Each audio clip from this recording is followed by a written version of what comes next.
Alabama beat Kansas State 45-20. I had more dollars wagered on this game than any game in the history of my existence on planet Earth, because I thought flatly when the number opened at Bama minus 3.5, and then you had Bryce Young and Will Anderson announce they were playing, odds makers could not correct the number. They couldn't, because if you accurately corrected that number, you would have taken it from Bama minus 3.5 to Bama minus 13 or 14. Truthfully, that's how much Bryce Young, and then add on Will Anderson. But mainly, Bryce Young at quarterback's worth that kind of point difference. Well, they couldn't do it. They exposed themselves, and so they couldn't cross 7, 8, 9, 10, 12, 13. They couldn't cross all those key numbers, and as a result, they left a vulnerable line out there, and we pounced on it, so we won this one big time. Producer Jesse tells me that he tuned into this game around the start of the second quarter. Why is that noteworthy? It's noteworthy because those of us who watched from opening bell saw Kansas State build a 10-0 lead. Of course, history won't remember that because Bama went on a 35-0 run after that. But if you follow me on Twitter, you saw I had a tweet all typed out. And I did not press send, fortunately, but I had it typed out. And I even took a screenshot of it, and the screenshot showed you that I was ready to say Alabama's playing poverty football today, because they were to begin with. Bryce Young couldn't throw a spiral for a little while. He got it together.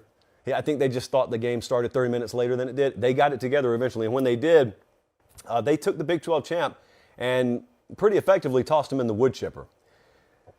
I'm not here to tell you Kansas State was a fraud at all. Kansas State was a very good team. You just saw what Alabama's been capable of. Defensively even, you saw what they've been capable of. They played with a patchwork offensive line, but the sum of the talent there makes it so laughable when people talk to me about how they're thin.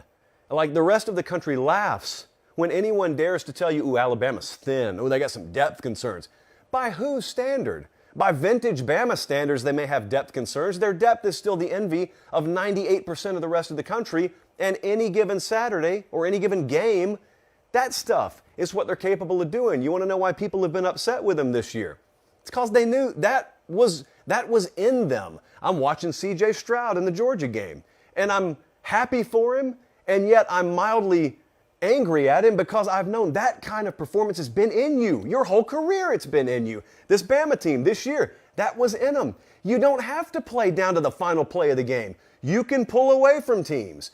They didn't maximize their potential this year as a team, but they did on this given day. Bryce Young, 5 touchdown passes to 5 different receivers. You'll notice they kept forcing the ball to Jermaine Burton. I don't think that was by accident. Burton announced he's coming back. He's got to be a key player for them. I think their wide receiver core is going to be really good next year. Should have been good this past year. Just wasn't. So we'll see about that. But it's a great message. Nick Saban said afterwards something that I've tried to say on the show before. He just shockingly stated it more eloquently than I have, as he tends to do. He said, we had some guys opt out of the bowl game. We had guys like Bryce Young and Will Anderson with more to lose than anyone opt to play. He said, the way I look at it is, you're opting out allegedly to protect your value and go get ready for the combine. But he said the combine doesn't increase your value. Playing football increases your value. Is there risk? Certainly there's risk. There's risk to getting out of bed in the morning. There's risk everywhere. But the reward is when you play the way a lot of these guys played in this past bowl game, you can make yourself millions and millions of extra dollars. And the thing about big-time players that I don't think it gets talked about a lot, but it's kind of known inside college football circles, these guys in these bowl games who choose to play are insured. And that program makes sure they're insured. I'm talking about big-time 7-figure insured. So, yes, it's still a risk. It's greatly mitigated. I thought it was a really, really good afternoon for Alabama. I'm excited to see what happens at quarterback there.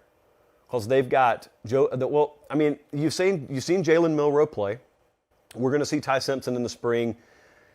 Let's see where that goes. And I also think that still, I will reiterate emphatically, might I add, you're going to see coaching moves here. I don't think anything has changed. I know it feels a little quiet right now. I want you to remember, not everyone's season is over. Not just at this level, also at the pro level. Not everyone's season is over. So there may be some moves Nick Saban is very much planning to make. He just can't make quite yet. Yes, I still think coordinator moves maybe plural, definitely singular at the very least, are going to happen there. Guys, thanks for watching Late Kick. Make sure and leave a comment. I love interacting with you. But most of all, please like the video and subscribe to the channel. That's how we keep all of this free.